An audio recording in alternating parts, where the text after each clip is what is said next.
What is the difference between the flu and COVID? It's a degree of severity. COVID, let's take it back to 2020, very high lethality. We've seen, millions of people killed by COVID. They present very similarly, except COVID has some unique factors. Depending on the year and the predominant circulating strain, COVID is the one that we've heard quite a bit of people losing their sense of smell, their sense of taste. And it can be as mild as that and not too much else going on. So it could be like, I feel like I have a mild cold.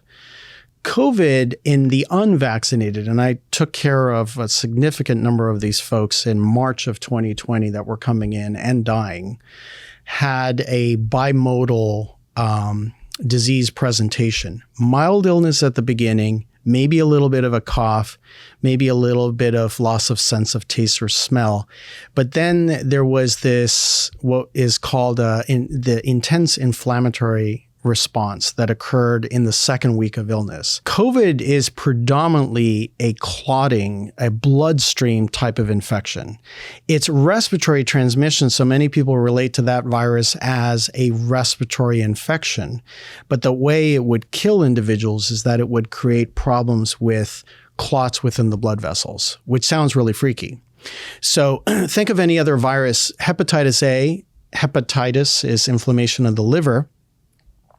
That virus predominantly infects the liver, and so people present with very specific liver signs and symptoms. COVID presents with so many different symptoms that I think in essence, when you've got a COVID person in room 3 and a flu person in room 4, they can almost be indistinguishable. That's why I think earlier we test for most, if not all, particularly the lethal viruses, from the very beginning to make sure that we are not dealing or we are dealing with either of those. Flu is a little bit more of the muscle aches, but fatigue can occur in both. COVID fatigability occurs because the most worrisome outcome of COVID is COVID pneumonia, in addition to this clotting phenomenon. And so when people develop fatigue with COVID, if you put a pulse oximeter on their finger, checking how much they're oxygenating, it can drop to levels where they're just not oxygenating. And so they can really feel it from that COVID pneumonia standpoint. All in all, when I'm speaking about influenza, I think I mentioned to you guys earlier that influenza has always been meh. It's there and it's always been there, and you have to watch for the next pandemic, which is always a possibility. Just like there will always be another potential pandemic of a new virus that's out there like COVID was.